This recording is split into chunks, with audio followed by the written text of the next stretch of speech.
नमस्कार दोस्तों। तो आज हम देखेंगे आपके बाल विकास एवं शिक्षण शास्त्र के आपके जो पेपर 2 होते हैं उसके 30 महत्वपूर्ण प्रश्न। ये प्रश्न जो हैं आपके पेपर 2 में पूछे गए हैं।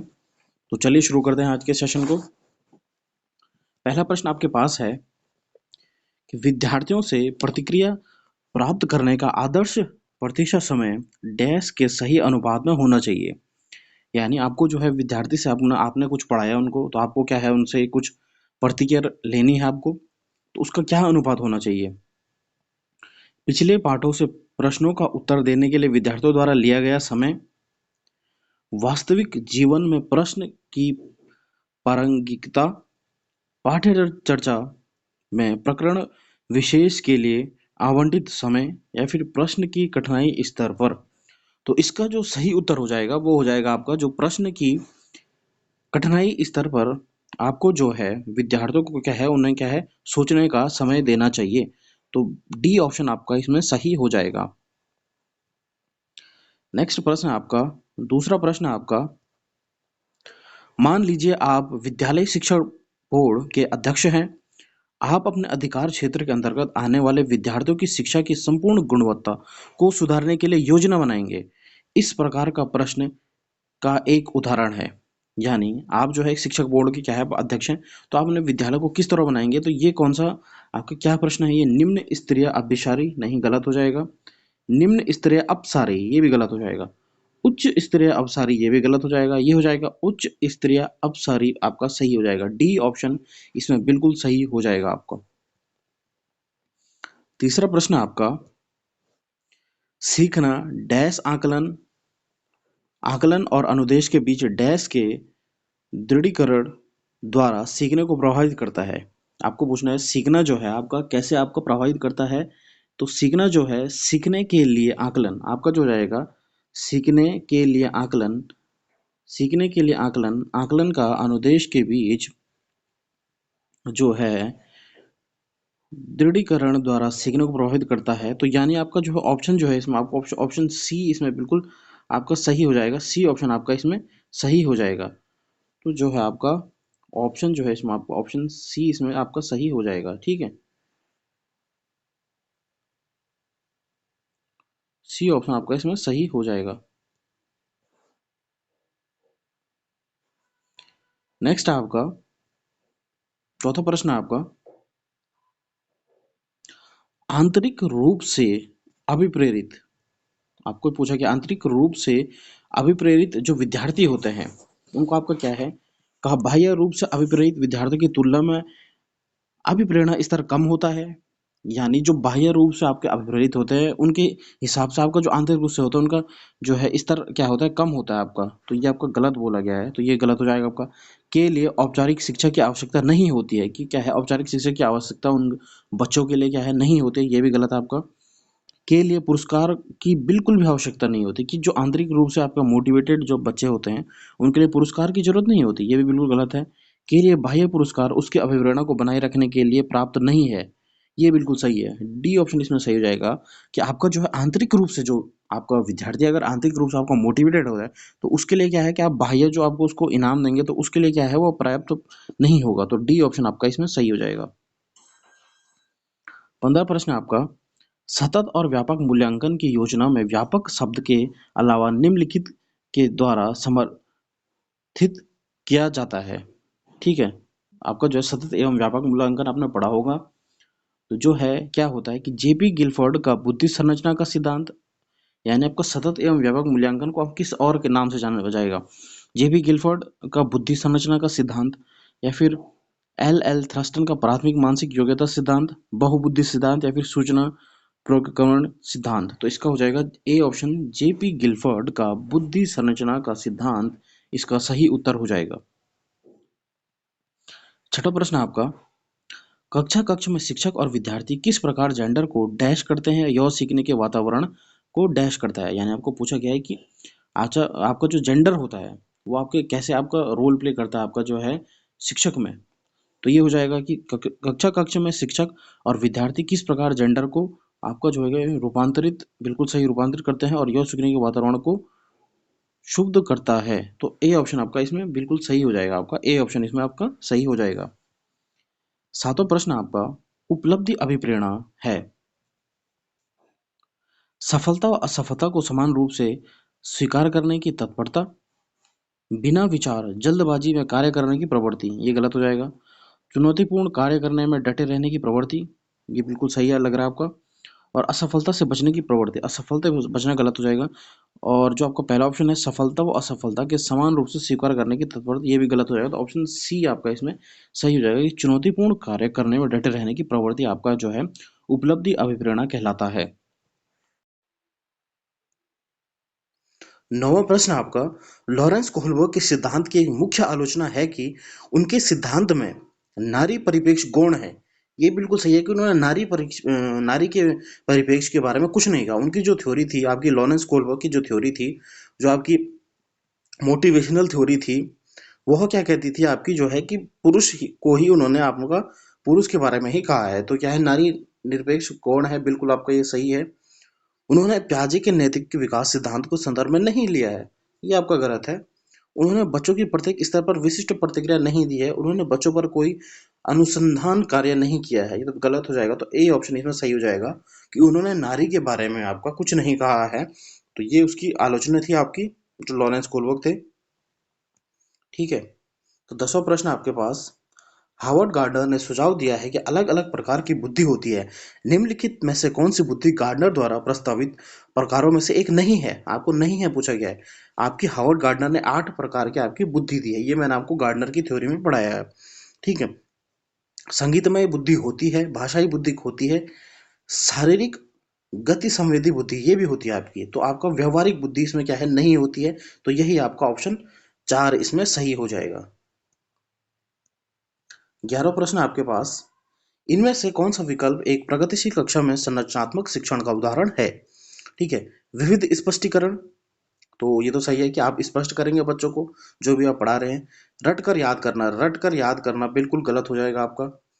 पुरस्कार और दंड भी आपका गलत होता है। बार बार वेदन या फिर अभ्यास करना, अभ्यास भी आपका गलत होता है। तो आपका सही उत्तर हो जाएगा ए ऑप्शन, आपका बिल्कुल सही हो जाएगा कि आप क्या है, विविध स्पष्टीकरण देंगे। नेक्स्ट आपका 12वां प्रश्न जो है, बहुभाषिकता के संदर्भ में निम्न में से कौन सा दृष्टिकोण उपयुक्त आपका सही है? विद्यार्थियों को विद्यालय अवधि के दौरान उनकी मातृभाषा या स्थानीय भाषा का उपयोग करने के लिए दंडित किया जाना चाहिए, दंडित किया जाना चाहिए, बिल्कुल गलत हो जाएगा। स्कूलों को केवल, केवल जहाँ पे भी आएगा ये भी आपका गलत हो जाएगा, आपको देखना ही नहीं है। जहाँ पे भी केवल आएगा मैंने आपको बताया कि आपका ये गलत हो जाएगा। तो 2 ऑप्शन आपके गलत हो गए, ये गलत हो गया आपका। ठीक है, अब आप थर्ड ऑप्शन देखेंगे, शिक्षक को सभी भाषाओं का सम्मान करना चाहिए और कक्षा में एक ऐसा वातावरण स्थापित करना चाहिए जो सभी विद्यार्थियों के समावेशन को बढ़ावा दे। ये बिल्कुल सही है कि क्या है, हमें सभी का सम्मान करना है। सबके जो आपके अलग अलग पृष्ठभूमि से आए हैं, सभी बच्चे अलग अलग वातावरण से आए हैं, तो उन्हें क्या है, हमें क्या करना चाहिए, सम्मान करना चाहिए, शिक्षक को एक सम्मान करना चाहिए, बिल्कुल सही है। ठीक है, शिक्षक को कक्षा में उन बच्चों को उपेक्षा करनी चाहिए, उपेक्षा करना भी आपका गलत हो जाता है। तो ऑप्शन सी इसमें सही हो जाएगा कि शिक्षक को सभी भाषाओं का सम्मान करना चाहिए और कक्षा में ऐसा वातावरण करना चाहिए जो कि विद्यार्थियों के समावेशन को बढ़ावा दे। तो आपका तीसरा ऑप्शन इसमें सही हो जाएगा। फिर आपका 13वां प्रश्न आपका है, वे बच्चे जो कि अक्सर अभिभावकों को मानवीय जेंडर रेखाओं की को पार करते हुए देखते हैं, जैसे कि माता को उपकरण ठीक करते हुए और पिता को बच्चों की देखभाल करते हुए, उनके संदर्भ में यहाँ पे क्या है, माता जो है वह क्या है, कोई भी आपका जो उपकरण है, कोई भी आपका चीज है, मशीनरी चीज है, उसको क्या सही कर रही है, और पिता जो है वो बच्चों को देख रहे हैं। तो यहाँ पे जो बच्चे, जो इनके बच्चे होंगे वो कैसे अपने माता पिता को देखते हैं, तो ये आपसे पूछा गया है। कम संभावना है क्योंकि वह जेंडर रूढ़िवाद का अनुसरण करेंगे। ठीक है, ये आपका सही है क्योंकि क्या है, वह क्या है, ऐसी तो हमारे कम संभावना होती है जहाँ पे कि माता जो है वह क्या है, बाहर का काम करे और पिता जो है वह क्या है, बच्चों की देखभाल करे। तो यह क्या है, कम संभावना है कि वह जेंडर रूढ़िवादिता का अनुसरण करेंगे। तो ये आपका सही लग रहा है। बाकी ऑप्शन देख लेते हैं हम, कि अधिक संभावना है, बिल्कुल गलत, अधिक नहीं होगी, अधिक नहीं होगी। आपको कम संभावना है कि वह समाज में प्रचलित जेंडर मानदंडों के विरुद्ध होंगे। विरुद्ध क्यों होंगे, वो विरुद्ध नहीं होंगे आपके, तो ये भी आपका गलत हो जाएगा। तो ए ऑप्शन आपका सही हो जाएगा कि कम संभावना है कि वह जेंडर रूढ़िवादिता का अनुसरण करेंगे। फिर आपका राष्ट्रीय शिक्षा नीति 2020 के अनुसार आकलन के क्या उद्देश्य हैं? आकलन जो आप करते हैं बच्चों, क्या उद्देश्य? अधिगम के स्तर को सुनिश्चित करने के लिए विद्यार्थियों में तनाव उत्पन्न करना। तनाव उत्पन्न करेंगे, बिल्कुल गलत, तनाव उत्पन्न नहीं करना है। शिक्षण अधिगम क्रियाओं को दोहराना, दोहराना भी आपका गलत माना जाता है, ये आपका गलत हो गया। ठीक है, अधिगम, अधिगम और विकास को अनुकूलित बनाना, अधिगम और विकास को आप क्या है, अनुकूलित बनाएंगे, तो ये आपका सही लग रहा है। फिर है आपका कक्षा के अंदर और बाहर विद्यार्थियों को समर्थन देना, तो ये भी आपका सही है। आपसे पूछा गया है इसमें, अधिगम के स्तर को सुनिश्चित करने के लिए विद्यार्थियों में तनाव उत्पन्न करना। आपका प्रश्न जो है वह है राष्ट्रीय शिक्षा अनुसार आकलन के क्या उद्देश्य हैं। ठीक है, तो मैंने आपको बोला कि सॉरी, यहाँ पे मैंने आपको बोला कि अधिगम के स्तर को सुनिश्चित करने के लिए विद्यार्थियों में तनाव उत्पन्न करना, बिल्कुल गलत। शिक्षण अधिगम क्रियाओं को दोहराना, कि क्या है, आप शिक्षण अधिगम प्रक्रिया को आप दोहराएंगे। ठीक है, तो यहाँ पे जो है वह जो है आपका पहला ऑप्शन तो आपका गलत हो चुका है, कि अधिगम के स्तर को सुनिश्चित करना और तनाव तनाव उत्पन्न नहीं करना है। शिक्षण अधिगम क्रियाओं को दोहराना है, यहाँ पे जो है आपका जो है ये सही लग रहा है मुझे, क्योंकि क्या है आपका शिक्षण अधिगम क्रियाओं को आप दोहरा रहे हैं। ठीक है, यहाँ पर रटन नहीं मार रहे हैं, हाँ, तो ये आपका सही हो जाएगा, और अधिगम ये सही हो जाएगा, और ये भी आपका सही हो जाएगा। तो आपका जो ऑप्शन सेकंड, थर्ड और फोर्थ इसमें आपका सही हो जाएगा, यानी आपका तीसरा ऑप्शन इसमें सही हो जाएगा, सेकंड नहीं, चौथा ऑप्शन आपका सही हो जाएगा, सेकंड, थर्ड और फोर्थ ऑप्शन आपका सही हो जाएगा। ठीक है, अब आपको 15 प्रश्न है, गत्यात्मक आकलन क्या समझने में मदद करता है आपका? बच्चों का बौद्धिक स्तर, समकक्षों की तुलना में छात्रा का संबंधित पद, बच्चे की विशिष्ट अधिगम आवश्यकताएं, तो सी ऑप्शन आपका बिल्कुल सही हो जाएगा, क्योंकि जो आपका गत्यात्मक आकलन करते हैं उसमें आप बच्चे की विशिष्ट अधिगम आवश्यकताओं को देखते हैं। 16 प्रश्न आपका, प्रतिभाशाली विद्यार्थियों के सफल समावेशन हेतु एक शिक्षक को निम्न में से क्या करने से बचना चाहिए? कि आपका प्रतिभाशाली विद्यार्थियों के सफल के लिए मतलब क्या नहीं करना चाहिए आपको बचने के लिए, यानी आपको नेगेटिव ढूंढना है इसमें, गलत ढूंढना है। विविध दृष्टिकोणों को व्यक्त करने के अवसर दें, अवसर प्रदान करना, बिल्कुल सही। विद्यार्थियों को शैक्षणिक संदर्भों गतिविधियां प्रदान करना, बिल्कुल सही। शिक्षक केंद्रित पाठ्यक्रम, शिक्षक केंद्रित पाठ्यक्रम आपका गलत माना जाता है। ठीक है, विद्यार्थियों को उनकी रुचि के अनुसार स्वतंत्र परियोजनाएं करने देना, बिल्कुल सही, ये भी आपका सही हो जाएगा। तो इसमें आपको गलत ढूंढना था, तो तीसरा ऑप्शन इसमें आपका सही हो जाएगा। नेक्स्ट आपका 17 प्रश्न है आपका, एक ऐसा तंत्र तैयार करने के लिए जो विद्यार्थियों की व्यक्तात्मक विभिन्नताओं को सम्मान दे, एक अध्यापक को क्या करना चाहिए? जो मतलब भिन्नताओं को आपका सम्मान दे, सभी विद्यार्थियों के लिए मानकृत पाठ्य चर्चा जहाँ पे हो जाएगा, बिल्कुल गलत हो जाएगा। अधिगम गति और परिप्रेक्ष्यों की में विविधता को स्वीकार करना चाहिए, मतलब स्वीकृति देनी चाहिए आपको, तो ये तो आपका सही लग रहा है। सभी विद्यार्थियों से अधिगम की निम्न निम्न उपेक्षा करनी चाहिए, अपेक्षा करनी चाहिए, बिल्कुल गलत। सिर्फ, जहाँ पे भी सिर्फ केवल आ जाएगा ये तो वैसे भी गलत हो जाएगा आपका। ठीक है, तो आपका जो है आपका सही ऑप्शन हो जाएगा, दो आपका सही हो जाएगा, कि अधिगम गति और परिप्रेक्ष्यों में विविधता को स्वीकार करना चाहिए। अब आपका आता है 18वां प्रश्न, आपका होता है कि एक विद्यार्थी कक्षा में ध्यान नहीं दे पाता है, आसानी से दूसरे और आकर्षित हो जाता है, नियुक्त स्थान नहीं बैठ पाता है, ठीक है, बेचैन रहता है और वस्तुएं खो देता है, ये गुण निम्न में से किसके संकेत है? आपका जो है ये हो जाएगा आपका जो है ए ऑप्शन आपका सही हो जाएगा, अवधान न्यूनतम अति सक्रियता विकार, यानी इसको हम इंग्लिश में बोलते हैं ADHD, attention deficit hyper active disorder, और इसे हम बोलते हैं, कभी कभी आपको एडीएचडी भी बोला जाता है आपको, तो आपको ध्यान रखना है कि इसे हम बोलते हैं अवधान न्यूनतम अति सक्रियता विकार, यानी एडीएचडी। यानी जब बच्चा जो है वह क्या आपका ध्यान नहीं केंद्र कर पाता है, ठीक है, ध्यान नहीं लगा पाता आपका, आपका बेचैन रहता है, ठीक है, तो आपका जो है इसमें आपका ए ऑप्शन आपका सही हो जाएगा। फिर आपका श्रवण बाधिता वाले विद्यार्थियों के समावेशन हेतु एक अध्यापिका को, श्रवण जो है जो सुन नहीं पाते उनको आपको एक अध्यापक क्या करना चाहिए, उस वक्त बोलने से बचना चाहिए जब विद्यार्थी उनका चेहरा ना देख पाए, तो जो है ये आपका जो है यहाँ पे श्रवण बाधिता है, यानी सुनने वाले बच्चों के लिए आपको क्या करना चाहिए कि उस वक्त बोलने से बचना चाहिए जब विद्यार्थी उनके चेहरे ना देख पाए। तो ये आपका सही लग रहा है। बाकी ऑप्शन देख लेते हैं हम। सांकेतिक भाषा के इस्तेमाल को हतोत्साहित करना, कि सांकेतिक भाषा नहीं देखेंगे तो बच्चे कैसे देखेंगे। ठीक है, तो ये भी आपका गलत हो जाएगा, ये आपका गलत है। सहायक तकनीकों के इस्तेमाल से बचना चाहिए, सहायक तकनीकों के इस्तेमाल से बचना चाहिए, गलत हो जाएगा। जानकारी प्रक्रमण के लिए अतिरिक्त समय नहीं देना, नहीं देना बिल्कुल गलत हो जाएगा। तो इसमें मैंने बोला आपको जो सही ऑप्शन हो जाएगा वो ए है। ठीक है, वही ए ऑप्शन होगा आपका, कि उस वक्त बोलने से बचना चाहिए जब विद्यार्थी उनका चेहरा ना देख पाए। यानी जो आपके सुन नहीं पाते हैं वो विद्यार्थी, उनका अगर चेहरा देखेंगे, उनका एक्सप्रेशन देखेंगे तो क्या है, वह उनको क्या है समझ पाएंगे। या फिर उनके हाथों के एक्शन देखेंगे, उनके जो होठ रहते हैं उनका अगर टीचर कुछ बोलेगा तो होठ से क्या है सुन पाएंगे, मतलब देख पाएंगे और समझ पाएंगे। तो इसलिए क्या है उस टाइम अगर टीचर को नहीं बोलना चाहिए, ठीक है, जब बच्चे उनके चेहरा ना देख रहे हो, जो आपके सुन नहीं पाते हैं। तो ए ऑप्शन आपका इसमें बिल्कुल सही हो जाएगा। ये आपके पेपर 2 के प्रश्न है तो ये थोड़ा घुमा के पूछे जाते हैं इसमें। फिर आपका ऐसी गतिविधियों का चयन जिसमें अंतर्दृष्टि और अपसारी विविध प्रकार के यानी उत्तर देने की संभावना है, वे किसका सुमत करती है। यानी अब सारी चिंतन भी पढ़ा होगा आपने। तो क्या है जिसमें विविध प्रकार के यानी बहुत सारे प्रकार के आप उत्तर देने की संभावना होती है, उसे हम क्या बोलेंगे, रट कर याद करना सीखना, बिल्कुल गलत। सृजनात्मक, सृजनात्मक सही लग रहा है आपका। कुंठा नहीं होगा। प्रतिस्पर्धा बिल्कुल गलत हो जाएगा। तो सेकंड ऑप्शन आपका सही हो जाएगा, उसे हम बोलेंगे आपका सृजनात्मक।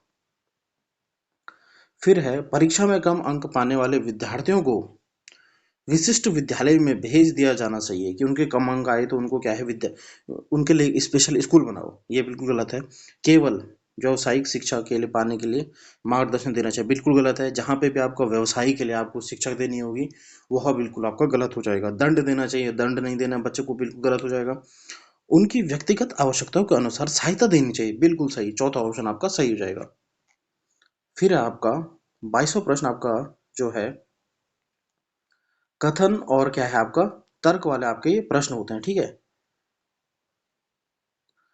कुछ जो है अर्थपूर्ण अधिगम के लिए नई विषय वस्तु को बच्चे के मौजूदा ज्ञान से जोड़ना चाहिए, बिल्कुल सही है आपका। कि अगर आप अर्थपूर्ण अधिगम करा रहे हैं तो क्या है नई विषय वस्तु को बच्चे के मौजूदा ज्ञान से जोड़ना चाहिए, बिल्कुल सही है आपका। अधिगम एक रेखीय तरीके से होता है, क्या आपका अधिगम एक रेखीय तरीके से होता है, तो ये आपका गलत लग रहा है मुझे। ठीक है, तो आपको ऑप्शन जो हो जाएगा ए सही हो जाएगा और आर आपका गलत हो जाएगा। ठीक है, ए सही आर गलत, तो इसमें हो जाएगा, ये नहीं होगा, ये नहीं होगा, ये भी नहीं होगा, तो ए सही आर गलत आपका तीसरा ऑप्शन। तो तीसरा ऑप्शन बिल्कुल, हाँ तीसरा ऑप्शन आपका सही हो जाएगा। नेक्स्ट है आपका विद्यालयों को निम्न में से सफलता की किस धारणा को चुनौती देनी चाहिए आपका। विद्यार्थी विद्यालयों में स्वयं को दूसरे से बेहतर प्रमाणित करके सफलता प्राप्त कर रहे हैं। सफलता प्रतिस्पर्धा संबंधित नहीं होनी चाहिए। आपकी जो सफलता है वह प्रतिस्पर्धा से नहीं होनी चाहिए। सफलता को संकलित करते समय विद्यालयों को सकारात्मक के साथ साथ भावना क्षेत्रों को भी महत्व देना चाहिए, बिल्कुल सही है आपका। इसमें आपको पूछा गया है कि आपका प्रश्न जो है वह पूछा गया आपको कि विद्यालयों में निम्न में से सफलता को की किस धारणा को चुनौती दी। अच्छा, मतलब आपको यहाँ पे लैंग्वेज उसने चेंज कर दी है। यहाँ पे बोल रहा है वो कि निम्न में से सफलता की किस धारणा को चुनौती देनी चाहिए, यानी आपको मतलब कौन सी धारणा मतलब नहीं करनी चाहिए। यहाँ पे उसने चुनौती देने का मतलब होता है कि मतलब इसने यहाँ पे लैंग्वेज फिर घुमा दी। यहाँ पे वो बोल रहा है कि चुनौती देनी चाहिए, ठीक है, यानी आपको नेगेटिव ढूंढना है आपको। तो जो है आपको पहला है आपका विद्यार्थी विद्यालयों में स्वयं को दूसरे से बेहतर प्रभावित करने सफलता प्राप्त करते हैं, तो ये आपका गलत लग रहा है। आगे देख लेते हैं, सफलता प्रतिस्पर्धा नहीं होनी चाहिए, ये सही है कि नहीं होनी चाहिए। सफलता को संबल करने समय विद्यार्थियों संज्ञानात्मक के साथ भावना क्षेत्र को महत्व दें, बिल्कुल सही है। एक ऐसी आकलन प्रणाली जिसमें कोई पहला आता है उसे निर्मित करते समय हम यह प्रणाली को बता देते हैं कि कोई अंतिम स्थान पर आएगा, बिल्कुल सही है आपका। हमने पहले ही बताया ये भी आपका सही, ये भी आपका सही है, ये आपका गलत है। तो हमें यही पूछा गया था कि हमें क्या है नहीं करना चाहिए, हमको जो है नहीं करना चाहिए। तो विद्यार्थी विद्यालय में स्वयं को दूसरे से बेहतर करने के लिए यानी कंपटीशन कराना है बच्चों में, तो ए ऑप्शन इसमें आपका सही हो जाएगा। फिर आपका 24वां प्रश्न है किसी संप्रदाय को पढ़ाते समय एक अध्यापिका को निम्न में से क्या नहीं करना चाहिए, यानी आपको नेगेटिव पूछा गया, आपको क्या नहीं करना चाहिए आपको। ठीक है, क्या नहीं करना चाहिए। सदस्यता का विभिन्न क्षेत्रों व एक ही क्षेत्र में उपयोग करना चाहिए। विविध परिघटनाओं में सह संबंधों को रेखांकित करना। विद्यार्थी को कार्य कारण संबंधों को खोजने के लिए कहना, या फिर गैर उदाहरण और अपवादों को सम्मिलित करने का वर्जन करना। क्या नहीं करना चाहिए आपको पूछा गया आपको। तो इसमें जो ऑप्शन हो जाएगा आपका सही, ये आपका पूछा गया है यहाँ पे कि किसी संप्रदाय को पढ़ते समय एक अध्यापक को निम्न में से क्या नहीं करना चाहिए। किसी संप्रदाय को पढ़ते समय, ठीक है, तो इसका ऑप्शन हो जाएगा आपका सादृश्य का विभिन्न क्षेत्र एक ही उपयोग करना चाहिए, आपका सही है। कि विभिन्न परिघटनाओं के सह संबंधित रेखांकित करें, बिल्कुल सही। विद्यार्थी को कार्य संबंधित संबंधों से को खोजने के लिए कहना चाहिए, बिल्कुल सही। गैर उदाहरण और अपवादों को सम्मिलित करने का वर्जन करना चाहिए, वर्जन करना आपका गलत होता है। तो चारों ऑप्शन आपका सही रहेगा। कि प्रश्न जो है थोड़ा आपको घुमा के पूछता है इसमें, ठीक है, आपको ध्यान रखना है यहाँ पे। निम्न में से अधिगम की कौन सी तकनीक पर एक अध्यापिका को बल देना चाहिए, यानी आपको पॉजिटिव पूछा गया, आपको सही उत्तर ढूंढना है इसमें। ठीक है, बल दे देना है। उद्दीपक प्रक्रिया द्वारा अधिगम, संरचनाबद्ध अन्वेषण की प्रक्रिया द्वारा अधिगम, रटकर सीखने द्वारा अधिगम, रटकर जहाँ पे भी आएगा गलत हो जाएगा। दूसरे से ज्यादा अंक प्राप्त करने का अधिगम, बिल्कुल गलत। और उद्दीपन प्रक्रिया जो होता है ये भी आपका गलत ही माना जाता है। तो सेकंड ऑप्शन आपका सही हो जाएगा कि संरचनाबद्ध अन्वेषण की प्रक्रिया द्वारा अधिगम, बिल्कुल दो दूसरा ऑप्शन आपका सही हो जाएगा। फिर आपका 26वां प्रश्न है, निम्न में से कौन सा बाह्य अभिप्रेरणा का उदाहरण नहीं है, यानी आपको नेगेटिव। बाह्य अभिप्रेरणा मतलब बाहर से आप मोटिवेशन देते हैं, नहीं है। ठीक है, सजा से बचना, कि सजा से बचने के लिए ये बाह्य है, बिल्कुल ये बाह्य है। रुचि, रुचि आपका बाह्य नहीं है, ये आंतरिक अभिप्रेरणा आपकी। पुरस्कार जो है ये बाह्य है, असफलता का डर आपका बाह्य भी। ठीक है, तो आपका सही उत्तर हो जाएगा आपका दूसरा, कि रुचि जो है वो क्या है आपका बाह्य अभिप्रेरणा नहीं है, वो आपका अंदर से आता है। कि अगर किसी बच्चे की किसी कला में रुचि है, ठीक है, वो अंदर से होती है। फिर आपका निम्न में से कौन सा संवेग विद्यार्थियों के अधिगम में बाधक रहेगा, यानी आपको नेगेटिव पूछा गया है, बाधक रहेगा यानी नेगेटिव पूछा गया है। ठीक है, उपयोग सही है, कृतज्ञता सही है, जिज्ञासा भी सही है, निराशा, निराशा आपका गलत हो जाएगा। तो चौथा ऑप्शन आपका सही हो जाएगा। थोड़ा ही लैंग्वेज को चेंज कर देता है आपका पेपर 2 वाले प्रश्नों में। एक कक्षा में जल संप्रदाय पर चर्चा के दौरान एक बच्चा कहता है कि जल रंगीन नहीं है। अध्यापिका के पूछे जाने पर वह उसके घर के पास वाले नाले के गंदे जल का संदर्भ देता है। बच्चे को इस भ्रांति पर अध्यापिका की क्या प्रतिक्रिया होनी चाहिए, यानी वह क्या है जल के बारे में पढ़ा रही है, तो बच्चे ने बोला कि जल रंगीन नहीं होता है, और उसने क्या अपने जो है पास के नाले से गंदा पानी का लाया, और वो क्या है गंदा पानी था, तो उसका क्या है साफ नहीं है, रंगीन नहीं निकला पानी। तो इसमें आपको अध्यापिका के तौर पर आपको क्या करना चाहिए पूछा गया। इस उत्तर को सिरे से नकार देना चाहिए, नकार देना चाहिए, गलत हो जाएगा। इस बात पर बल देना चाहिए कि उसका तर्क निराधार है, उसका तर्क निराधार नहीं है। ठीक है, उसका तर्क निराधार नहीं है, ये भी आपका गलत हो जाएगा। इस उत्तर को स्वीकार कर लेना चाहिए कि जल के रंगीन होने का तर्क बताना चाहिए। तो ये आपका सही है, केवल, केवल जहाँ पे केवल एक ही सही उत्तर जो कि जल रंगीन है पर जोर देना चाहिए, बिल्कुल गलत। तो सी ऑप्शन आपका सही हो जाएगा, यानी तीसरा ऑप्शन आपका सही हो जाएगा कि इस उत्तर को स्वीकार कर लेना चाहिए कि जल में रंगीन होने का तर्क उसे बताना चाहिए। कि क्या है जल हमेशा रंगीन नहीं होता, अगर गंदा पानी होगा तो वो क्या है रंगीन नहीं होगा। ठीक है, तो ये आपका अध्यापकों को समझना चाहिए, तीसरा उत्तर इसमें आपका सही हो जाएगा। 29वां प्रश्न आपका, अधिगम का सामाजिक संरचनात्मक उपागम निम्न में से किसकी महत्व पर बल देगा, यानी पॉजिटिव ढूंढना आपको। पुरस्कार एवं दंड गलत होता है। मानकीकृत आकलन, मानकीकृत जहाँ पे गलत होगा। सांस्कृतिक संदर्भ या फिर प्रतिपादन अध्यापक, प्रतिपादन अध्यापन भी गलत हो जाएगा। तो आपका तीसरा ऑप्शन सही हो जाएगा कि सांस्कृतिक संदर्भ। ठीक है, आपको भाषा बहुत इंपॉर्टेंट है इसमें आपके पेपर 2 में। अधिगम सबसे अधिक प्रभावशाली और अर्थपूर्ण होगा यदि, पॉजिटिव ढूंढना है, यह संदर्भित रूप में हो, संदर्भ से रिलेटेड हो, आपका सही है। अभिकर्ता अभिमुखी हो, गलत। अधिगम कर्ता बाह्य कारकों से अभिप्रेरित हो, यानी बाह्य कारक यानी पुरस्कार से। पुरस्कार जैसे मैंने आपको बोला, बाह्य कारक का क्या होता है आपके पुरस्कार होते हैं, या फिर अगर कोई बच्चे को हम दंड दे रहे हैं, या फिर अगर बोल रहे हैं कि अगर तूने ये कार्य नहीं करा तो हम तो दंड देंगे, या ये क्या है बाहरी मोटिवेशन दे रहे हैं हम उसको, बाहरी कारकों से बाध्य कर रहे हैं, तो ये आपका गलत हो जाएगा। जानकारी असंबंधित खंडों में प्रस्तुत करना, कि क्या आप जानकारी को अलग अलग खंडों में प्रस्तुत कर रहे हैं, तो ये भी आपका गलत हो जाएगा। तो जो है ए ऑप्शन आपका बिल्कुल सही हो जाएगा। तो बच्चों, आज हमने आपके डिस्कस करे आपके 30 महत्वपूर्ण प्रश्न आपके पेपर 2 के बाल विकास एवं शिक्षण शास्त्र के। तो अगर आपको ये सेशन पसंद आ रहा है तो प्लीज़ लाइक करें वीडियो को, कमेंट ज़रूर करें, शेयर करें अपने दोस्तों से और सब्सक्राइब करें मेरे यूट्यूब चैनल को। Thank you.